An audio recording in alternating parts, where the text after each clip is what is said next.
নমস্কার বন্ধুরা, আশা করছি সকলে ভীষণই ভালো আছেন। আজ আমি আপনাদের সাথে শেয়ার করব কোনো রকম ঝামেলা ছাড়াই খুব কম সময়ে চটজলদি তৈরি হয়ে যাওয়া এমনই একটি দুর্দান্ত স্বাদের চিকেনের রেসিপি। আমাদের আজকের রেসিপি কাঁচা লঙ্কা মুরগি অথবা মরিচ চিকেন, যেটা বানাতেও লাগে খুবই কম উপকরণ আর গরম ভাতের সাথেও খেতে লাগে দুর্দান্ত। তো তাহলে আমাদের আজকের এই রেসিপিটি শুরু করা যাক। আর আমি প্রিয়াঙ্কা আপনাদের সকলকে আমার চ্যানেল ডিলিশিয়াস রেসিপি বাংলাতে স্বাগত জানাই। তো তাহলে আমাদের আজকের রেসিপি মরিচ চিকেন বা কাঁচা লঙ্কা মুরগি তৈরি করতে আমি এখানে নিয়ে নিয়েছি 1 কিলোগ্রাম পরিমাণে উইথবোন চিকেন। চিকেনটাকে কাটি কেটে নেওয়া হয়েছে। এবার চিকেন ম্যারিনেশন, আর তার জন্য আমি অ্যাড করলাম 1 চা চামচ ফ্রেশ গোলমরিচ গুঁড়ো, স্বাদ অনুসারে রেগুলার নুন, এরই সাথে অ্যাড করব 1 টেবিল চামচ রসুন বাটা। চিকেনের পরিমাণ যদি আপনারা কম নেন তবে সেক্ষেত্রে রসুনের পরিমাণটাও কমিয়ে নেবেন। অ্যাড করলাম 1 চা চামচ আদা বাটা। ঝালের জন্য অ্যাড করে নিলাম পরিমাণ মতো কাঁচা লঙ্কা বাটা, আর অ্যাড করে নেব 100 গ্রাম পরিমাণে রুম টেম্পারেচারে রাখা টক দই। টক দইয়ের পরিমাণটা আমাদের এখানে একটু বেশিই রাখতে লাগবে। আর সবশেষে অ্যাড করলাম 1 টেবিল চামচ পরিমাণে সরষের তেল।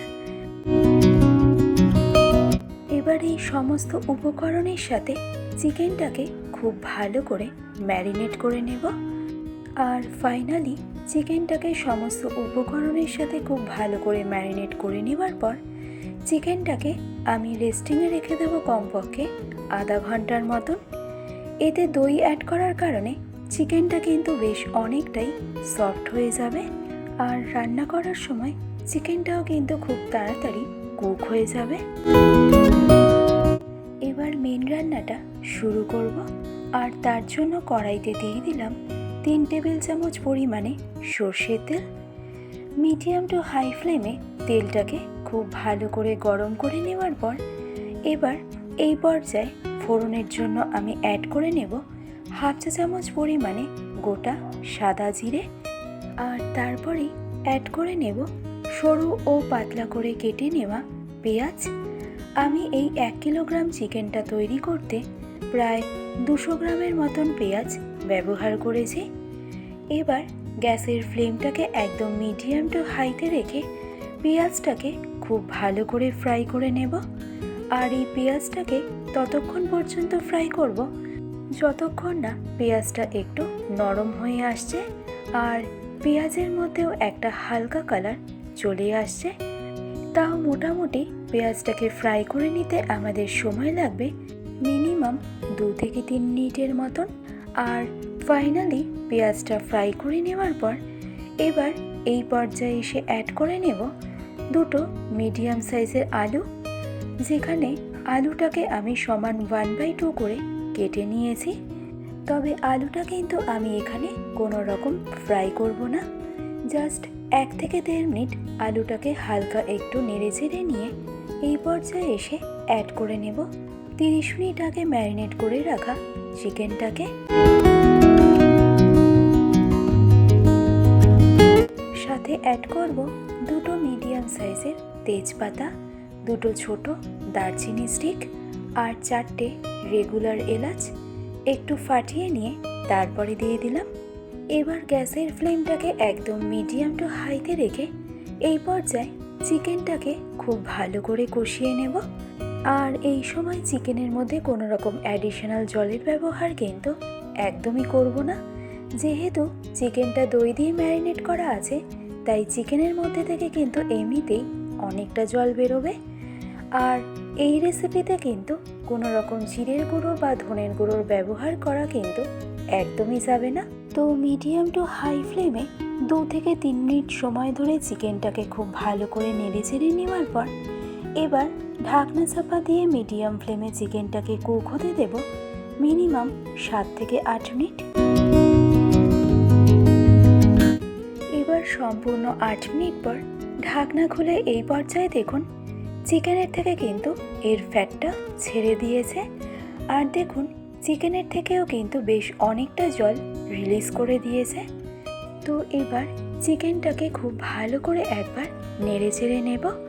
আর এই রেসিপিতে চিকেনটা কিন্তু আমাদেরকে খুব ভালো করে কষিয়ে নিতে হবে, কারণ চিকেনটা যত ভালো করে কষানো হবে রান্নার টেস্ট কিন্তু ততই ভালো আসবে। তো চিকেনটাকে খুব ভালো করে নেড়ে চেড়ে নেওয়ার পর আবারও মিডিয়াম টু হাই ফ্লেমে ঢাকনা চাপা দিয়ে চিকেনটাকে কুক করে নেব মিনিমাম 8 মিনিট। অর্থাৎ প্রথম স্টেপে চিকেনটা আমরা ঢাকনা চাপা দিয়ে কুক করেছিলাম 8 মিনিট, আর সেকেন্ড স্টেপে আরও 8 মিনিট। তাহলে টোটাল চিকেনটা আমরা কুক করলাম 16 মিনিট। অর্থাৎ সম্পূর্ণ 15 থেকে 16 মিনিট সময় ধরে চিকেনটাকে মিডিয়াম টু হাই ফ্লেমে কুক করে নেওয়ার পর এই পর্যায়ে দেখুন চিকেনটা কিন্তু আমাদের একদম 80% কুক হয়ে গেছে, আর চিকেনটা খুব ভালো করে কষিয়ে নেওয়া হয়ে গেছে। এবার সবশেষে এসে আমি অ্যাড করে নিলাম 6 থেকে 7টার মতন গোটা কাঁচা লঙ্কা, আর তারপরেই অ্যাড করে নেব পরিমাণ মতো গরম জল। এখানে জলের পরিমাণটা অবশ্যই আপনারা নিজেদের মন মতন দেবেন, তবে খুব বেশি জল একবারে দিয়ে দেবেন না, তাহলে রান্নার টেস্ট কিন্তু খুব একটা ভালো আসবে না।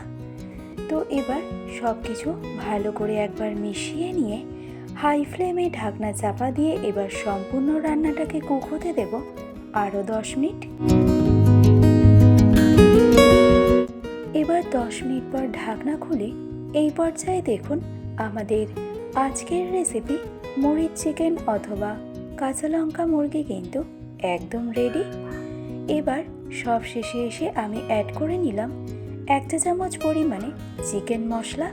আপনারা যে কোনো ব্র্যান্ডের চিকেন মশলাই কিন্তু ব্যবহার করতে পারেন, তবে চিকেন মশলার পরিবর্তেও আপনারা গরম মশলা পাউডারও ব্যবহার করতে পারেন। তো এবার এই চিকেন মশলাটা ফাইনালি ভালো করে মিশিয়ে নিলেই আমাদের আজকের রেসিপি সার্ভ করার জন্য কিন্তু একদম রেডি। ভালো লাগলে রেসিপিটি অবশ্যই এইভাবে ট্রাই করে দেখুন। আশা করছি আপনাদের সকলের ভীষণই ভালো লাগবে। আজকের ভিডিওটি তবে আমি এখানেই শেষ করছি। ভালো থাকবেন, সুস্থ থাকবেন, ধন্যবাদ।